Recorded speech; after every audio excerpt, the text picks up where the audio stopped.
Hello and a warm Collisions YYC. Welcome to my returning guest, the lovely, the talented Margo Purcell. How are you, Margo? Thank you, Tyler. I am well, thanks this morning. How are you? I am so good. I was looking back. I was creeping in my own archives. November 2021 was the last time you and I formally, we have chatted since, but that was the last time we formally chatted. You and I were joking off air, like that was a whole other world. Yeah. I was saying I can't really remember November 21, what was happening. It was in the online times. It's all just a big clump of time. It is. I think also, do you think it's because we're getting older? We're also losing track of time. Don't answer that. Do not. Yeah, no. Not at all. No, I don't think it's that at all. Time's going faster. All those cliches, they're all true. We're busy. You are the CEO at InceptionU. And for anyone who doesn't know what an InceptionU is, let us into the tent. Give us a quick little elevator, and then let's get an update of what you guys have been up to since long before 2020, 2021. So InceptionU is a learning organization, and we're looking to create opportunities for both people and for organizations to equip themselves with what they need. And the ultimate aim is that you become future fit. And so when people say, well, future fit, heard the term future proof, what we're really looking at is that it's about how do I cope with this amount of change? And we were talking about this even before we started the recording, just how much has changed, how much keeps coming at us. So being future fit, both you and your organization have that ability to cope with rapidly increasing change and being fit to actually respond to it, just like you'd be fit with, exercise and fitness, is that we're able to actually respond to it in a really meaningful way. So we create learning opportunities and learning experiences that help people and companies equip themselves with what they need for now and into the future. Oh, wow. I have so many questions.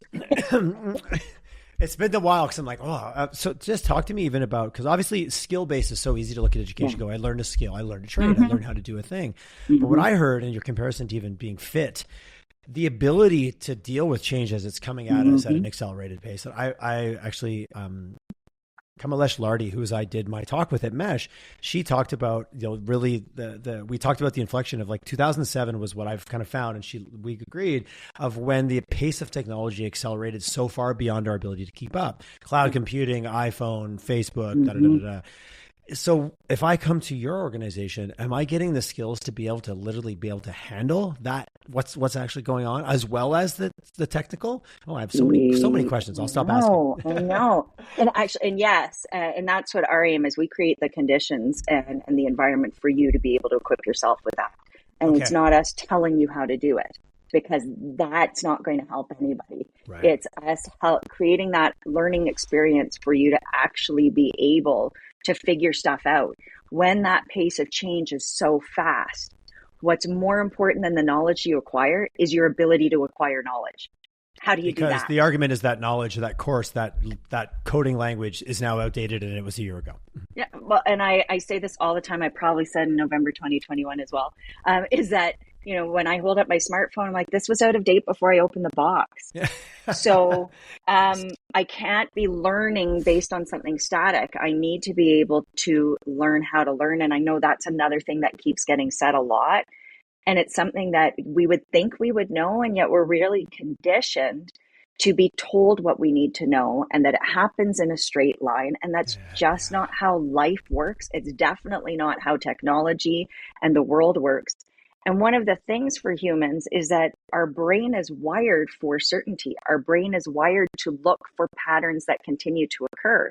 When those patterns keep changing at an ever increasing rate, it's difficult for us. And so we tell people, change is the new normal. Okay, so how do I deal with that? Like, don't just tell me a phrase that changes the normal, or fail fast. Okay, how do I do that? How do I do that when my whole life I've been rewarded for the right answer?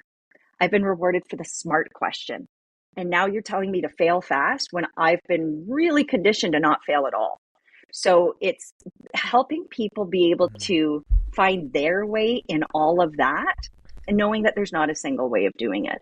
And so we create these opportunities, and they're not always comfortable, for us to really get down deeply into, so what is my way? And then what are some of the beliefs that I hold that may actually be slowing my progress as an individual, as an organization, and how do I shift those to better beliefs? And that's really uncomfortable sometimes. And that's part of our role, is to guide people into their path so that they can figure those out. Even the concept of better is serving you or not serving you. It's good versus, it's so hard when you like quantify it, but it's like, is the current belief structure my current behavior is closing more doors than it's opening. And those are tough. Those are hard realizations when sometimes you have to get hit by the door a few times before you're like, oh shit, this isn't working. If I'm 25 or I'm 45 or 55, for example, is that a different mental map? Is that a different mental journey going on? Tell me more about the difference that you're seeing in the ageism. Just thinking, ageism, just the reality. You explained a paradigm of like, oh, you picked a path, you picked a trade, you went and learned a thing, and you became an expert in the thing. If you're 45, you might have been doing that for 20 years. If you're 25, it's always been a bit of a gong show. It's been a little bit all over the place. Your brain goes all here, there, everywhere, jumping around. Attention deficit disorder, just from as a sport of just simply keeping track of all the friggin' different tools we have going on. So I'm thinking about, it's hitting us all kind of simultaneously. But if I'm 25, do I have less of those ingrained patterns or expectations or those beliefs that are now getting beat up, which is causing me to feel really uncomfortable? Or is it still just the human experience, and rapid change is rapid change? And if you're 40 or you're 20, it's still coming at you fast, and it's a tough skill to master. Yeah. That's where I'm going with the question. That's where you're going. You're old and you're young. It's like, good one. I maybe have some bad habits because I've accumulated them longer because I've been around longer. Yeah. Well, I would say that definitely, and humans do respond to context, right? So at our age group, I didn't want to name names or point fingers. I'm not getting younger over here, Margo. Yeah, ditto. What's interesting for our age group is that we were the last totally analog childhood. And kind of totally. I mean, I still do remember when I was introduced to computers and all of this kind of stuff. And I also remember being told, don't break it because this is expensive, which introduced a fear in me of, oh my gosh, like I better not. It introduced a fear of technology very early on that my kids have never known. They just played around with these things. And I'm like, that's expensive. And and so they don't have that. And yet we still have the same brains. One of my favorite quotes is that we're operating 21st century software on hardware that hasn't seen an upgrade in over 50,000 years. Yeah. So we all still have that hardwiring. That hasn't changed from generation to generation. What our expectations are might be different, I would say. I would say that the ability to learn anything you want and interact with anything you want in a second, going to the Dewey Decimal System and looking for the book and, someone took it out, now I can't access that. They can access anything they want at any time. Changes perhaps our understanding of how things happen. And so while I see that younger generations are more able to interact with a pace of change in technology than perhaps some of us who are more seasoned. Okay. I still see the same human effect of, do I have what I need? How can I keep up? All these kinds of things. And that still has the similar physiological, biomechanical, very human impacts because of our very human nature. So our beliefs may be slightly different, and yet our ability to equip ourselves for what's here now and what's going to only continue to come still remains the same across any age group. It's the conditioning we've got that might be a little different. That makes sense to me, hanging out with my 22 and 21-year-old niece and nephew, and the fail fast and don't worry about it. That's not their mindset. They're concerned. They have anxiousness. They don't know where to go. Like it hasn't changed that much, right? They still have all the same fears. It seems that way. We still hear continually, I'm not ready. I'm not ready. I'm not ready. Like I need to know it all before I can do it. And it doesn't matter how young or how old they are in the cohorts. That's the same thing. So differences and a lot of similarities that do occur across all the age groups, which is part of the reason we exist. Is that the similarities is what you can build your whole model on, right? Yeah. Yeah. And part of the reason InceptionU exists is that we saw that these capabilities of being able to figure stuff out, being able to start, not wait to be told what to do, all these things were consistent across everywhere. And while you would think with the education we have, and I'm not poo-pooing education, I'm from an education family, you would think that it equips us for it. And the thing is that it hasn't. And industry keeps telling us that. They're concerned about critical thinking skills. They're concerned about lack of creativity, and rightly so. And yet, how do we help equip ourselves and our teams with that? And that still seemed to be elusive. So that was the reason we created InceptionU, was to meet that need. Amazing. And you guys been, of course, I'm creeping on LinkedIn. I see 7 years, 5 years. How long has InceptionU been around? Officially, we started 2017. We did a year of MVPs, and then where we took all of our learning concepts of these really human skills, and we saw a need for in the market. There was a need for software developers, and a shorter form one, people who didn't have 2, 3, 4 years to go back to school. And the industry was saying, we need these people, and we keep losing them to other companies, other regions, and so on, when people used to move for work. And so we took an opportunity to weave in these really human skills and create an opportunity for people to develop themselves into a different kind of software developer. So that was September 2018. We're now in cohort 13 of the full stack developer program. We have a second program that we launched as well, which is tech adjacent. So just like a bank doesn't only have finance people in it. So tech and innovation companies don't only have developers. There's so many pathways in and so many needs. So we wanted to create pathways that had some lower barrier to entry as well, and that could bring forward some of the really human skills that people have built and are transferable in other industries into the tech and innovation sector. So they've got opportunity to go towards growth marketing, to go towards customer success, to go towards design work as well. So we created that program, and that one started in September of last year, and we're going into our final cohort in September of this year. So evolving. So what I'm hearing though is I'm going to learn I'll just pick on developers because it's an easy one. Yeah. Well, we're going to come to learn how to be a certain type of developer.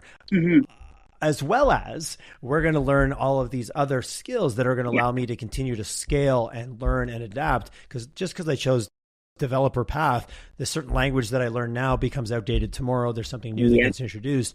So I am then becoming more of a self-scaling machine, for lack of maybe a better word, a lot better term.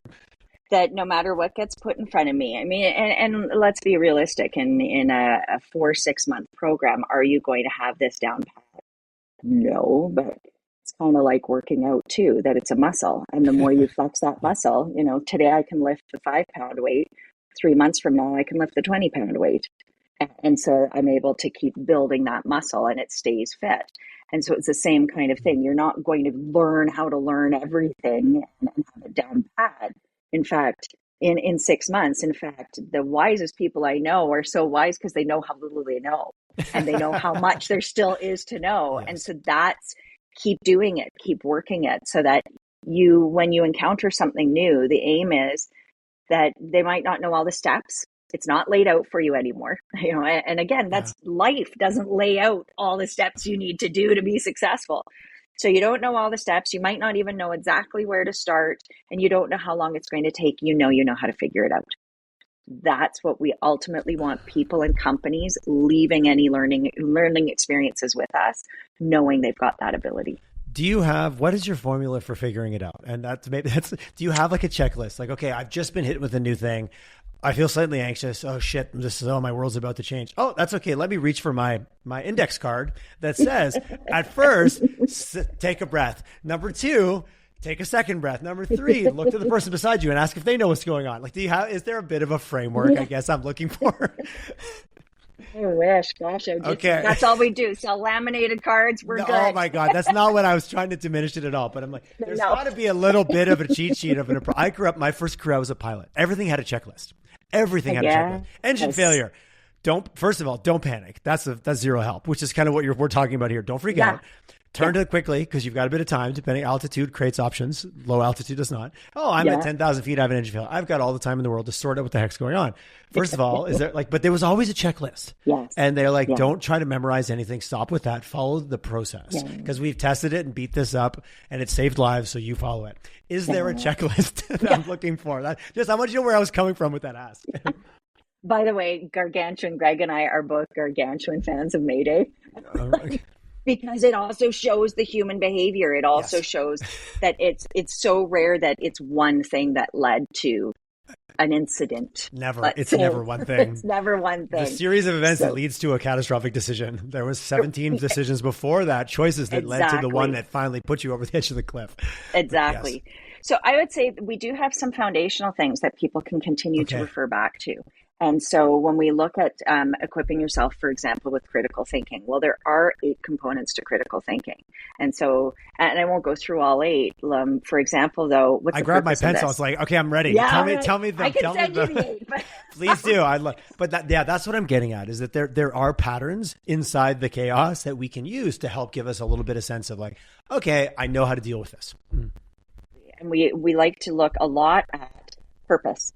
Right. So what's the purpose of this? So even when, let's pick on software development again. So you have a problem you want to solve and you think technology can solve it. Okay. So what's the purpose of of what you're trying to do? Like, what are you trying to actually solve? And before you actually go to solving it, do you truly understand the problem? So we talk a lot about problem setting. Like, we need to understand the problem before we go and start building solutions, or we're just building other problems as well. Yeah. So that's another thing. And problem space is very uncomfortable for humans.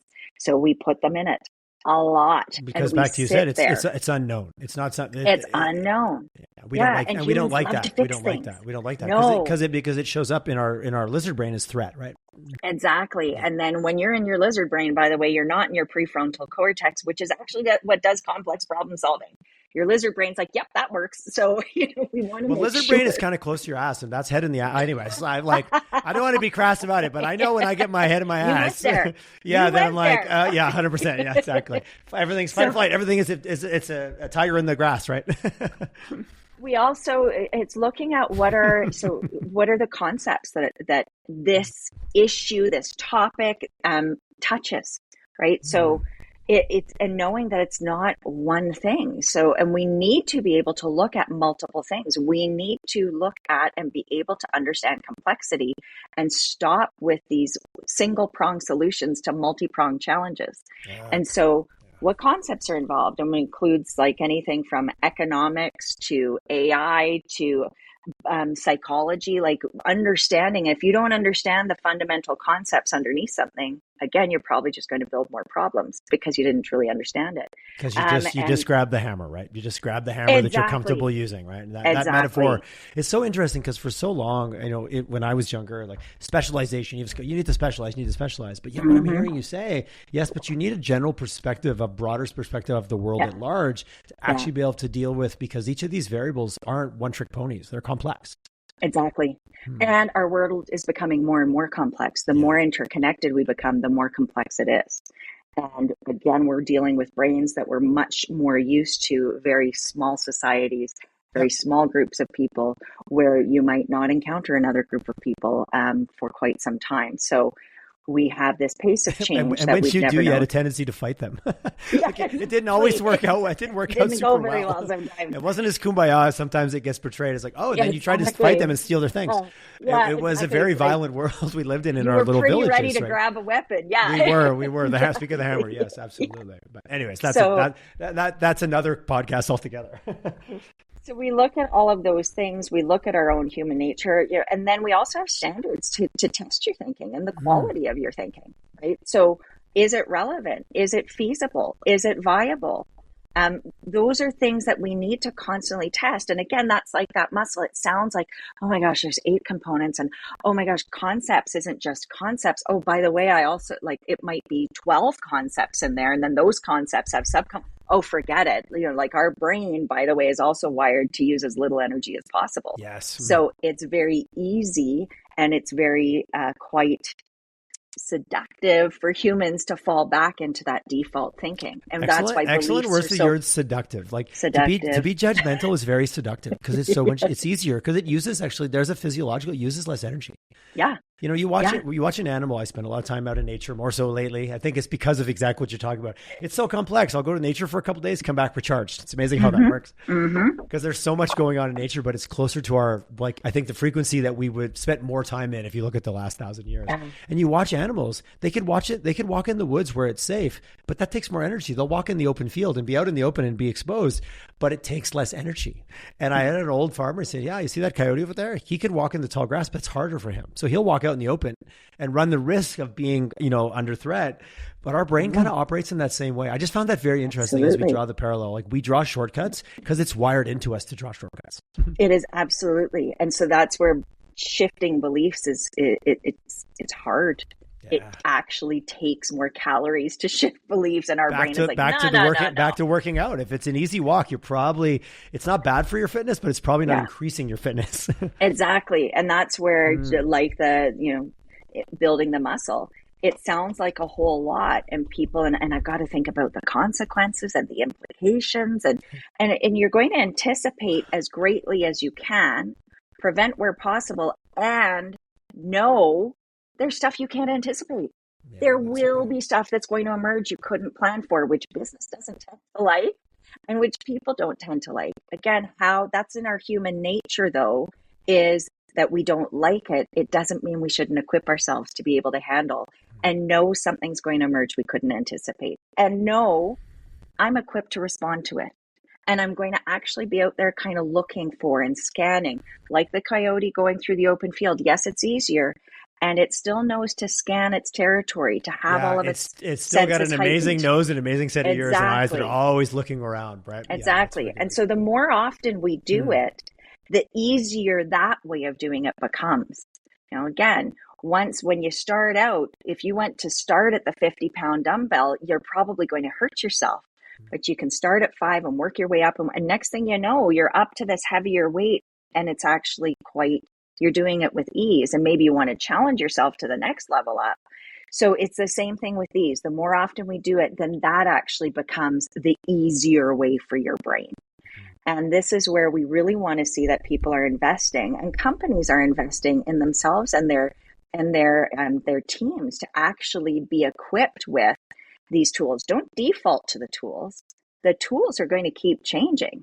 Really invest in better quality thinking and interactions and understanding, and being able to apply your knowledge, not just have the knowledge.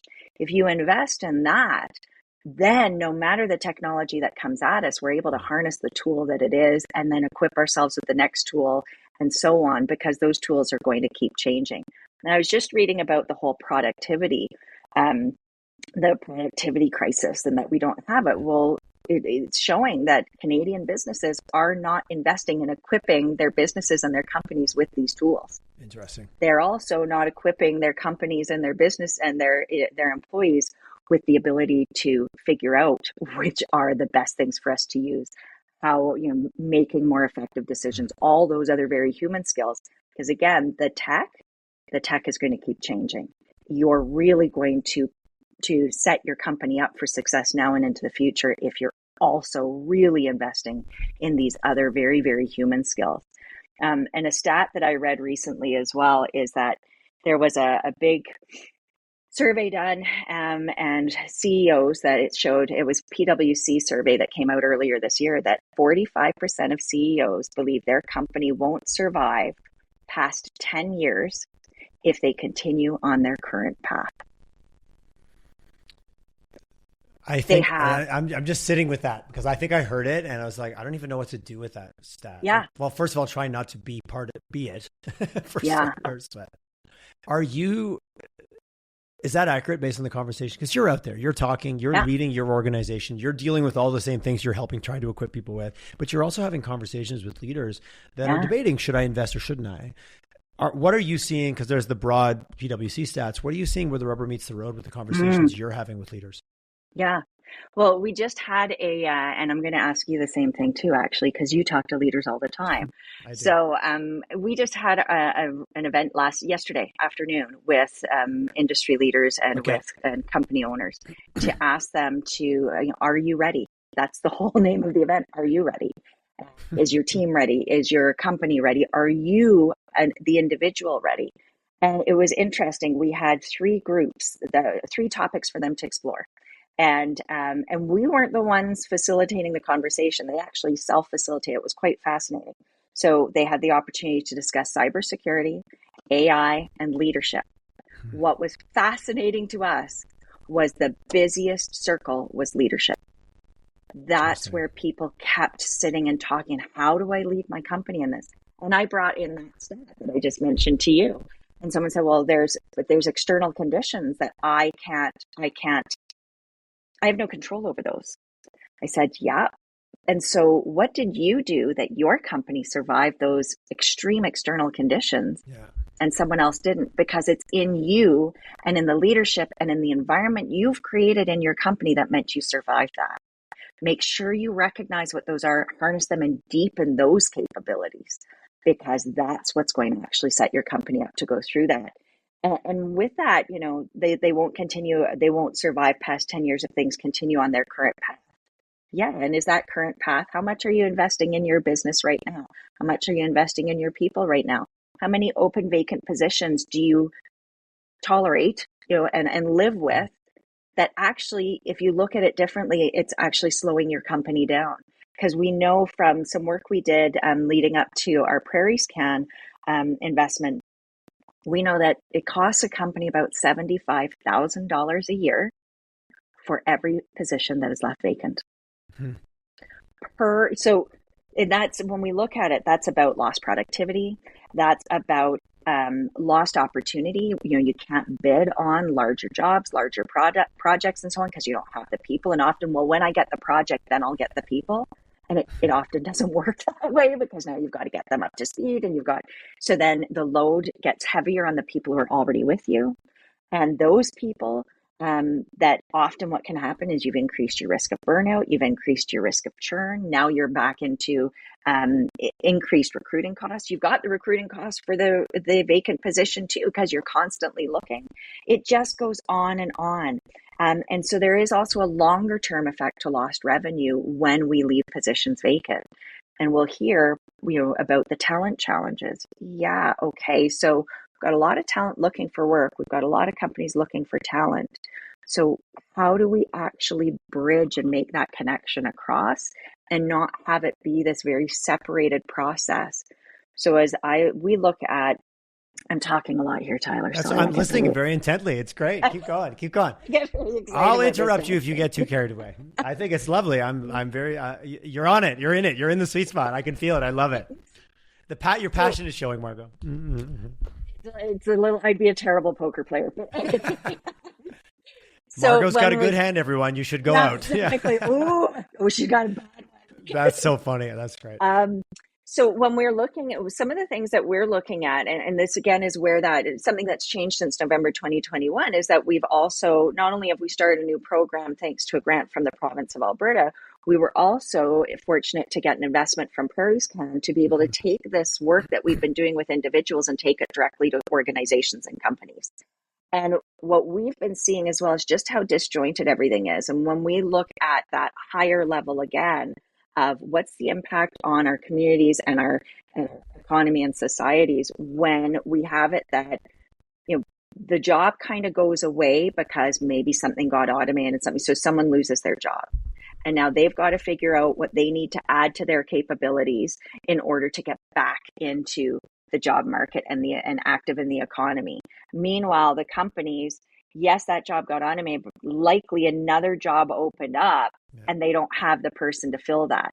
So now the person's exited the work field and now they're trying to get back in. Meanwhile, the company's trying to find what would it be to actually stop that we have to then have these dips and ups and outs. And instead that we actually work directly with companies to see, who have you got? What do you need now? What do you anticipate you need in the future? Who do you have in here that could actually be that person, instead of you're out of the talent and now you've got to try and find the talent? How can you equip your company and the people within it to actually help you build that transition into where you need to go next? And that means also having better thinking in your company from everyone in there. Is that also, I just recently read, it's an older book, but it was quite interesting. It's called Extreme Toyota. And it was an insider's breakdown of how Toyota operates and how it almost is a paradigm of it's really conservative money wise, but yet it makes these big bets over here. And it was this like on an MBA perspective, it should be the company that never succeeded, but yet we all know the story. Yeah. But they really talked about their up and in human resources culture versus a typical North American up and out. You're either moving up in the organization or you're out. Where Toyota keeps people forever because they believe that your organizational knowledge is more valuable to them, and they'll just move you to another department. And of course, there's cases, and we work with a large Japanese OEM here in Canada, and very similar. They move people around, like the things you have to do to get fired. Even as a vendor, they'll give you feedback and give you the opportunity to change because they still value your role in the organization and your ability to learn new things and move to a different department. Is that a fundamental shift? And the book really talked about how North American companies are the actual opposite of up and in. They're all up and out. And what I heard you say was like, we need to shift even our own thinking around what HR or our HR policy. And that's how they categorize it in this conversation. But it's a very different business decision to go up and in versus, well, you're either getting better here or you're out, versus it's our responsibility to actually make you better. And we still believe that your value is greater to us in the long run. That's a very not what I grew up thinking or being taught. No. And that, again, doesn't that go to an organizational belief? Doesn't that go to some societal beliefs that we have, that you need to be moving up in order to be bringing more value, in order to demonstrate your commitment? And yet, if we look at companies, there's less and less opportunity as you go up, right? So then you're basically it actually cannibalizes itself, right? The idea it cannibalizes itself. And then if the belief is that if you're not moving up, then you're stagnating and perhaps you're a drain on us, then you're automatically looking at people who are not going to be able to move up in a light that limits their capability and limits their contribution, because you're seeing it that way. And so when we look at that, we need to create pathways for role mastery, not just role progression. And we need to have ways of being able to reward that. And that doesn't always mean money, though increased money for increased contribution is also, they're helping your bottom line. You should be helping their bottom line. There's a should, I know. Sometimes it's the right word in the right place. Sometimes it is. And it was interesting. Another one that came up when we were having the leadership circle. So someone came from the AI conversation. They were allowed to move as they wished. And someone came into the leadership conversation and was talking about, and it goes to the point you're making about what are some of those practices that we need to shift, and was talking about how AI now can whip through case law in seconds. Well, that was the way of developing your new lawyers. Okay, so you need to find a different way of developing your new lawyers, because if there's just no path, we say in North America, we say, oh, good, we saved money. We have AI doing this now. So what happens when 10 all years of your from now, we have nobody with any experience retire? when everybody Exactly. retires. Yeah. 100%. And that's even goes back to that generation thing that, I had in the fog of youth as well, that I was sure, I've worked in a call center, I've managed a call center at 26. Oh, I think we've all had those moments. Yeah. So that still exists in youth. And so when we look at that, it's recognizing and valuing as well what it takes to be able to develop that wisdom, to be able to develop both breadth and depth, and creating pathways that make sense for younger folks as well, that it's not the way that we learned it. Okay. And we still need to create those opportunities for them to both deepen and broaden their understanding and their competence. It's just going to look different. As a leader, do you know what that is? How confident are you that your company has the mindset to actually be able to do that and create those new ways and not just go down the way we've always done it? And if you're in any way not confident, just now I am going to pick on ageism a little bit. I find so many professions, especially credentialed, and if you have a ring on your finger or one of those, there is a hazing. You've got to go through what I went through because that's what I went through. And it's kind of hazing in a different way. You've got an article, you've got to spend 18 hours at the office, and you got to not see your family because that's what I had to do. But like you said, everything is being blown up. Yet some of us in the older generations are like, oh, well, you have to do what I do because that's the way. I had a good friend of mine runs a large public facing ice cream business. I won't get into more details because it's a pretty small town we live in. It'll be really clear who that is. But he just talked to me about some of the younger generation. I said, hey, aren't you just an old guy saying that? He's like, oh yeah. He goes, but the way my dad thought I was going to be an F up and never make it, I think has changed considerably with the younger. They've got technology. They've got different anxieties. He's like, I do believe it is a different path than it was before, where every older generation thought the new generation, we were effed, right? Oh my God. Oh, the new generation, we're never there. A bunch of hippies. They're this, they're that. He was chatting about kind of what he spent the time and really get to know and help to understand, because it's the bulk of his team, that there is it's a very different formula than there was the last couple generations ago. It was his view of things as a mid-40s individual with a bunch of 20-year-olds working for him. Mm-hmm. Well, and so one of those foundational capabilities that we've also seen, and this comes from my work before starting InceptionU as well, is it needs a different kind of leadership. And one of those foundational skills that leaders need, like the whole command and control model that, let's be frank, you and I grew up under. Yes, we did. Every movie, every boss, it was totally, it was just how it was portrayed, right? Exactly. And so one of those fundamental capabilities that we see is really, really helpful for a leader is a coaching capability, being able to pull things out of people instead of constantly having to be the person to put jamming things down on people. Yeah. Well, and as a leader, coaching and again, if you keep getting more and more coming at you, and then you still have to tell people what to do, and that's how everybody's sitting waiting for you, you're going to break. You're going to burn out, and then you're not there for anybody. Yeah. So these are also helpful for you as an individual leader, is to be able to actually build that leadership within each person in your team, and then say, hey, here's your playing space. How you do it. This is what the outcomes we're playing for. This is the purpose that why we exist as a company. Okay, here's your boundaries, and I'm here as a resource. Go for it. You know, instead of that heavily laden tell model where I have to know it all, I have to be able to tell everybody what to do. Which is not even possible. It's not even possible. But setting the vision, setting the purpose, setting the guardrails, establishing values, kind of these are our rules of conduct. This is how we operate. But what you tell them what you want them to do and be surprised on how they did it. That's a very different mindset than thinking you have all the answers. As a leader, get your head out of your ass. There's no way you can have all the answers. Like you can't do it.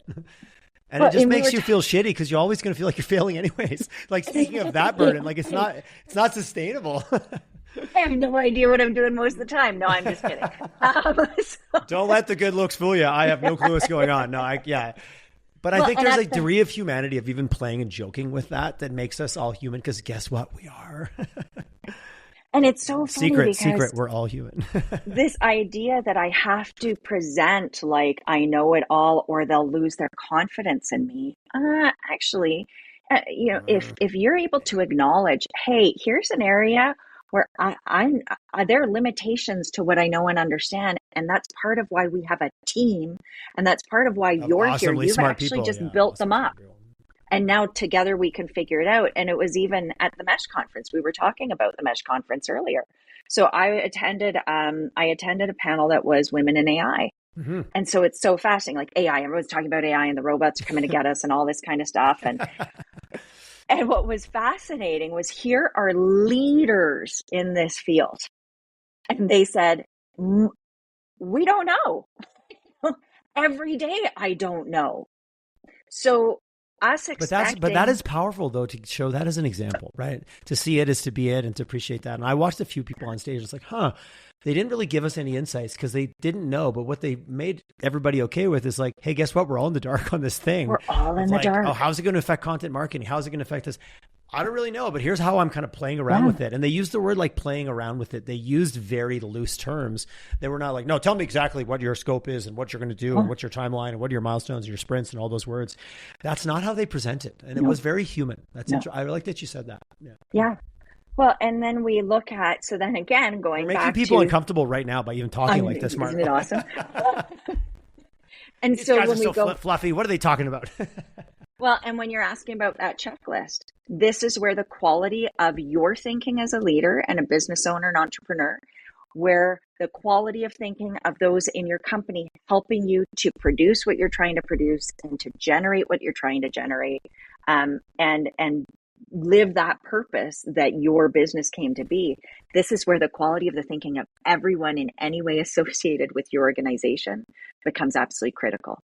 Because the tools are the tools. And what they told us about AI is, we don't know. We like to say, I don't know yet. You're not ever going to be able to know it all and know it ahead of time, and because it's never going to be static. So the quality of your thinking to be able to evaluate what's coming out of these tools becomes even more important. And we talk a lot about, don't outsource your thinking. Yeah, I like don't that go one. to Chat GPT and say, what's the answer for this non-technical question? What is it? Don't, because that's giving away and outsourcing what makes you human. What's going to be most valuable is the quality of the thinking and decision-making and creativity you bring. And then people say, well, how do I do that? Well, that's why InceptionU exists, to create learning opportunities. That was very nicely done, by the way. That was excellent. Thank you very much. Very well done. She put a little bow right on the end of it. How often, and this is now getting into my own, indulging in my own curiosities, this is really messy for so many people with like insecurities and confidence and who am I and where am I in this? And I was taught, like you said, we make all these comments like, oh, fail fast and it's okay to fail. But yet we all grew up in environments that was typically, for many of us, no matter whether you're 20 or 50, back to the age comment, fail. But that's what we say, but we really don't want you to do that. Like, and then we get into our own sense of confidence and our own sense of messiness. How often does that come up kind of because you're dealing with humans, right? And we are messy, as I famously love to say. Yeah.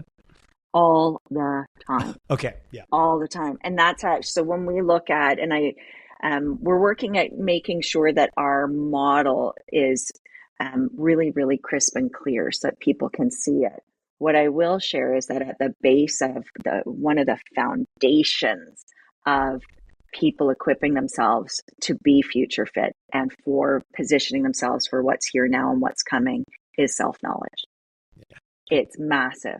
I've been doing career work for a long time now, and I have worked with 15-year-olds through to 70-year-olds and everything in between. And this is something that's cross-generational, that I don't know what to do with my life. I don't know, how do I figure out, and this is okay, but it's not fulfilling me. And so more taglines, you can't have it all, suck it up, buttercup, all these things we tell people. And what I watch is people internalize when they're operating an area that has them operating where they're not as capable, not as competent. Yeah. Well, humans want to be competent. And what happens is that it erodes their confidence in themselves. It's like, it's not that you're not capable, it's that you're in a wrong fit. So knowing yourself and what has you bringing that greatest value, and then what does that look like in terms of work opportunities, in terms of engagement with society and the world, comes from that self-knowledge. And again, I could do it in a very mechanical way. I could say, first, we're going to do some self-reflections. Then we're going to do some prioritization grids. Then, no, it's doing it in a meaningful way that people really have that discovery while they're supported through all the messiness that's human that's telling us why we can't do it. And I've also been able to do that work with people around the globe. This is everywhere. Yeah, I love it. Yeah. There's a place that they're like, they figured this out. No, we keep telling people, look out there and shove yourself in. And if you're not satisfied, well, that's on you. And so, go and buy things that'll make you happy, or go on a trip twice a year. The much bigger paradigm. If you are one teeth whitening strips away from self-actualization, Margo. I can tell you're on the path. Oh my God. If you smoked that cigarette or drank that drink or drove that car, my God, how amazing your life would be. I work in marketing, so I won't take responsibility, but I get it. You made a comment that I wanted to, I'll use the tech term a bit. I want to double click on that comment. I heard someone, I was at a conference today and someone said it like way too much. And it got to the end. I'm like, don't say double click again. No, now I'm saying it. So clearly they infected my mind with that thought. But I don't feel competent. So therefore I'm now beating up on myself. Is some of this though getting good at knowing like what is like the rule of stretch, back to the workout, like, oh, that weight felt uncomfortable, but I didn't injure myself. Like, is it like, do we also have to learn to like, okay, I'm just in the phase. Like we call it the wet concrete phase. My business partner and I were like, we're in the wet concrete phase of this campaign. Like we haven't got the idea yet. We're in it. We've got to stay in it. You can run as fast as you can, but the wet concrete will only let you go forward. Yeah. But we've been here before and we did make it through. So there's a little bit of a trust in the process of like, wet concrete. Yeah. And not bailing too soon. Like that resilience and that being able to know when it's the wrong path and when it's just wet concrete. What's that balance? And I know that's so individual. It's hard to have an answer for that.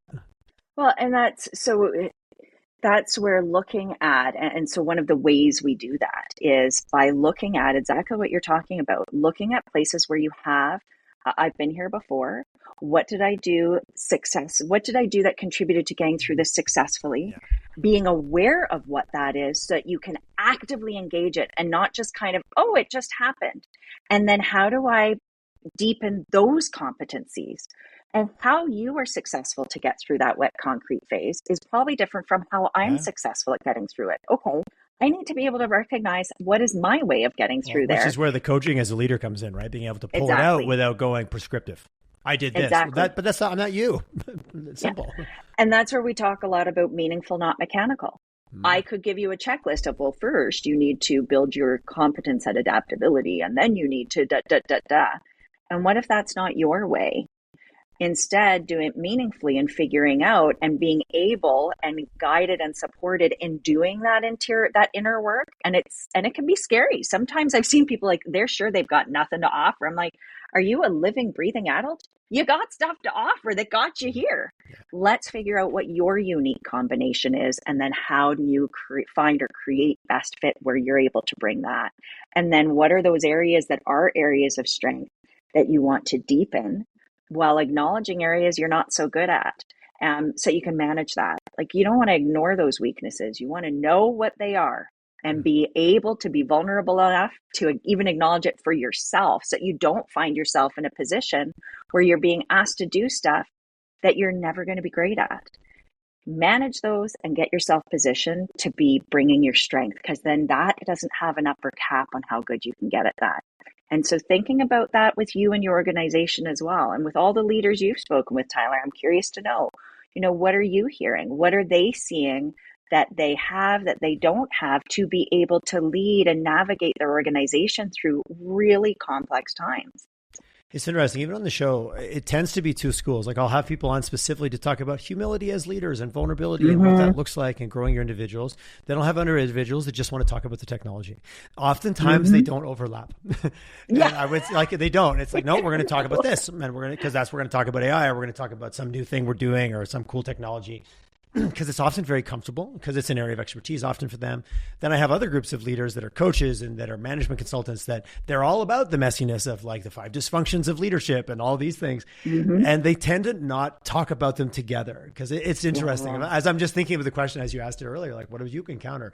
It seems to be one or the other. No one is right or one is wrong, or one is saying the other's right or wrong. They just are in their lanes, and the conversation tends to go one direction or the other. I always love to pull in, because I'm always about, okay, great. You have a checklist on how to run a great meeting, but what's going on in you that makes you show up as a leader that maybe runs a command and control meeting when I was trying to be inclusive, but I wasn't. And it's not about the framework. It's about understanding and self-reflection. So I tend to like that, because that's where I found most of my demons have lived over the years. I can learn the checklist, but why did I act like a shithead? Why did that happen?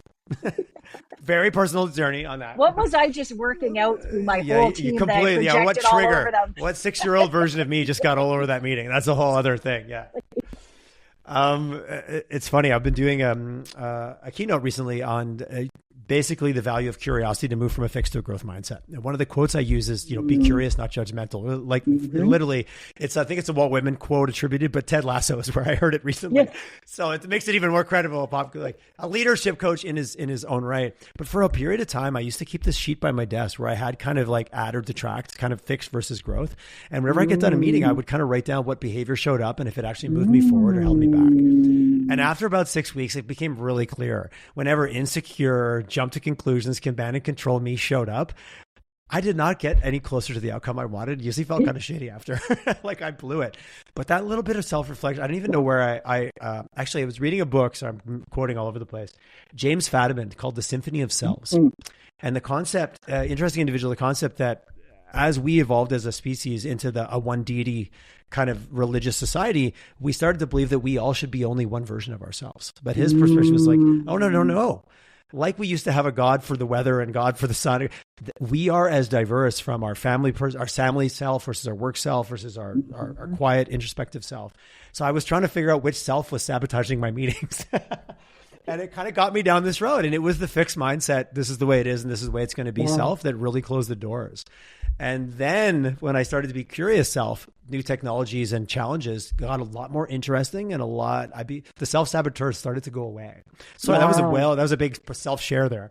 But it was a journey as a leader that I really had to unpack because I could read all the books about being a better leader, but why was I acting like that in a way that was counterproductive? And I knew it, but in the moment I would still indulge in it.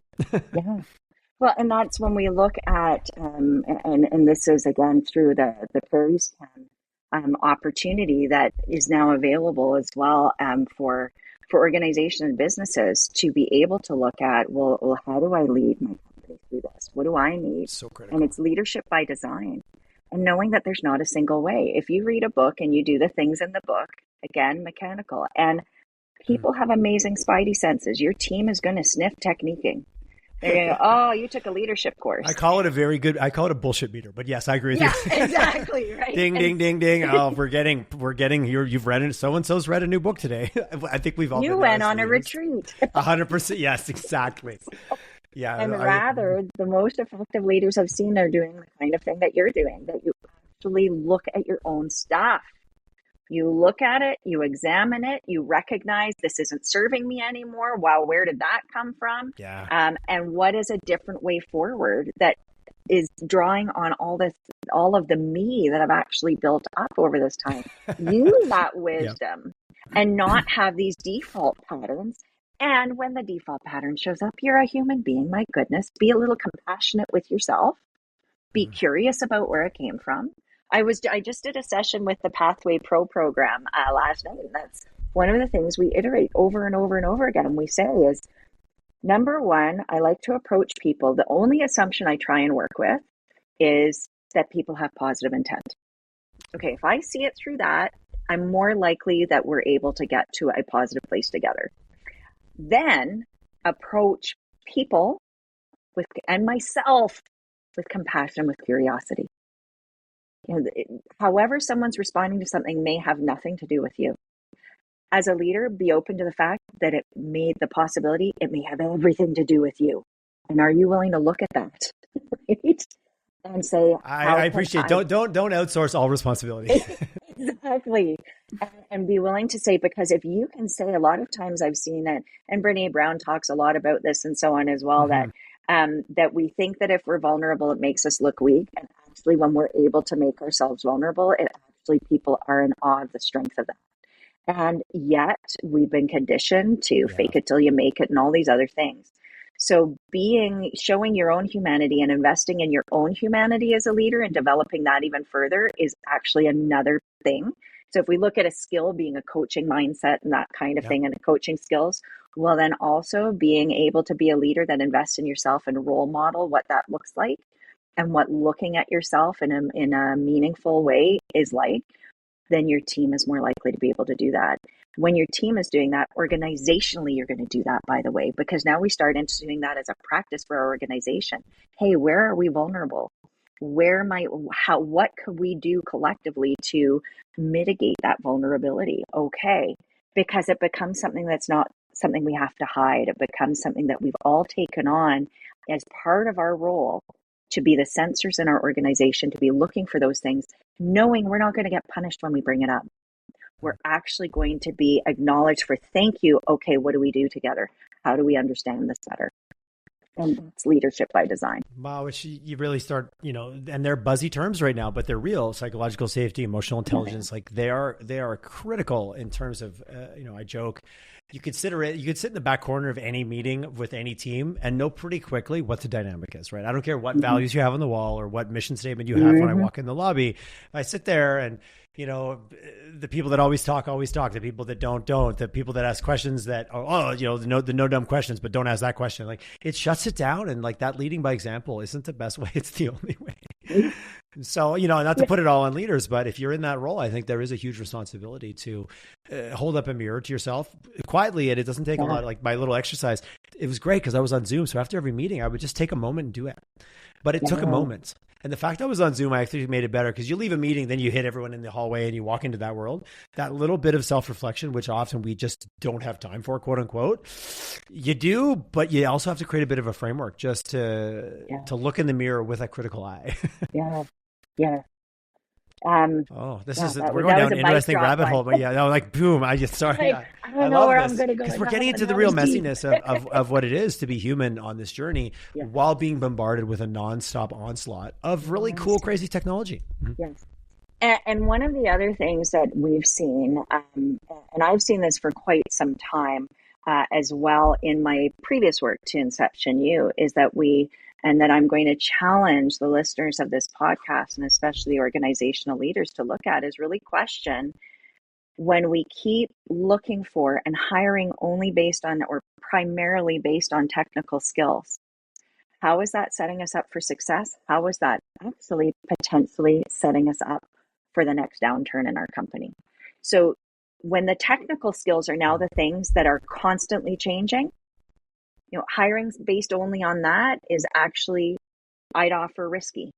So the human skills are a little messier. Yeah, but they're not so tangible. You said earlier, no, people are going to be frustrated. We're talking fluff. Okay.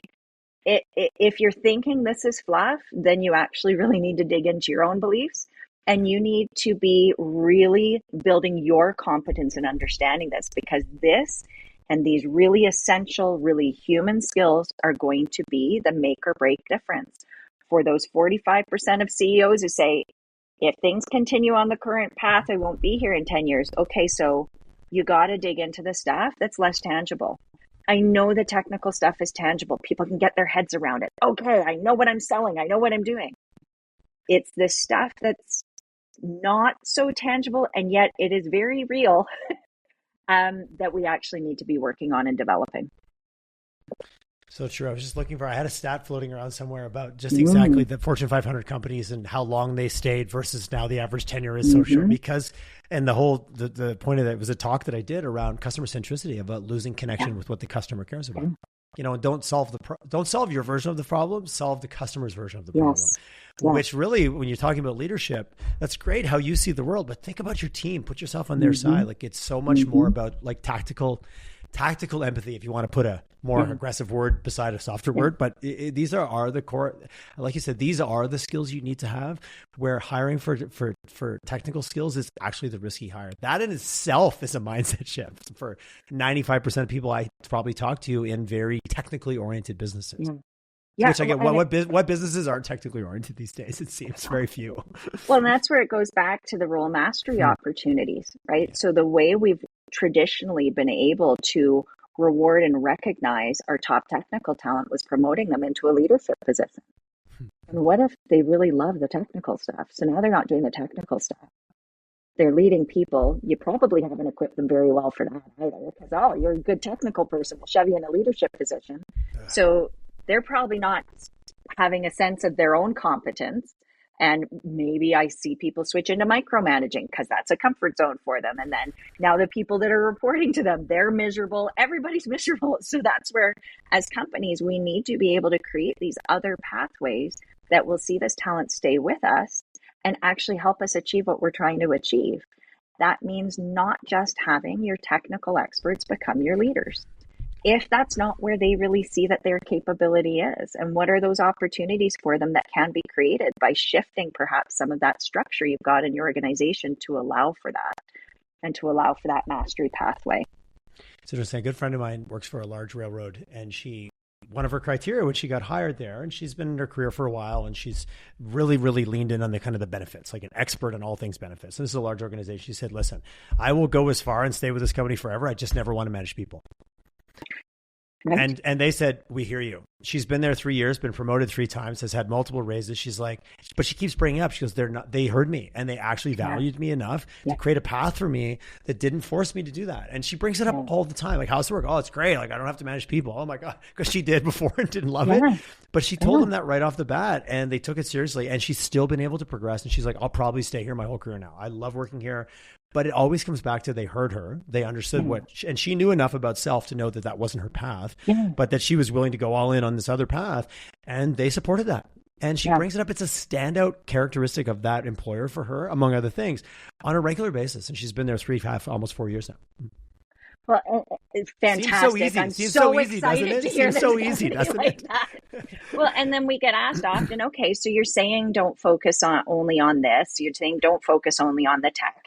And that's what people are paid to do. And you're saying I need these things that aren't super tangible and I don't know how to do it. And that's my burning question in life is how. You can give me a bunch of what's to do. How do I do it?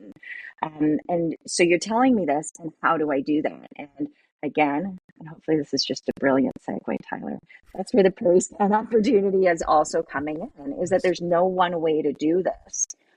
And what we do is it's all project based. So rather than you send your people off to a course, they learn this stuff outside of their world and their realm, and then they try and bring it back and now apply it. But the opportunity we're creating, thanks to Prairie Scan, is bring the work in with your people in. And we're actually going to something that you either haven't been able to get to, perhaps you haven't been able to solve as well as you think you should be able to. Yeah. We're going to make it relevant. We're going to make it immediate, and that they're learning, let's say, they're learning critical thinking skills through solving something in your company that needs to get done. Now it's also not that we had that opportunity cost of we lost them to a course and then we brought them back in. No, they're learning through getting things done in our company. So that whole productivity issue that we're seeing, this is one of the ways of working through it, is we're not going to have learning be a separate event from the doing of what needs to be done in your company. So we're always looking for companies that are interested in engaging with that. And I'm happy to have any kind of conversation with companies that are seeing that this is something that they need. And if you're thinking, we need that, I'm hearing what you're saying, don't know how to do it, please contact us. We're happy to work with you because, again, it's not a single prong solution. We're going to actually work closely with you to help you find your way. I love it. And make it real, make it tangible. Make it real. One, we don't have time. Two, I'm sure you could graph I go off and took a course, I'm enthusiastic, I come back to work, and then you could just graph the enthusiasm of the course just diminishing over time. Like a picture, like day one, I'm super excited, but then real life, like my job, everything, and then all of a sudden by a month, I'm like, oh, did I even go on a course? And I know I don't want to, I'm not diminishing that, but that's the difference of like, no, we're actually doing like our own projects, our own challenges are our capstone, and that's what we're going to do it on. And so as a leader, though, that's so much easier to justify even from an expense time. And if you just look at the P&L of training, well, we're actually investing, we're doing work on our own problems. That's a very different mindset as well, which also feels so much more relevant to the times. Yeah, I would totally agree.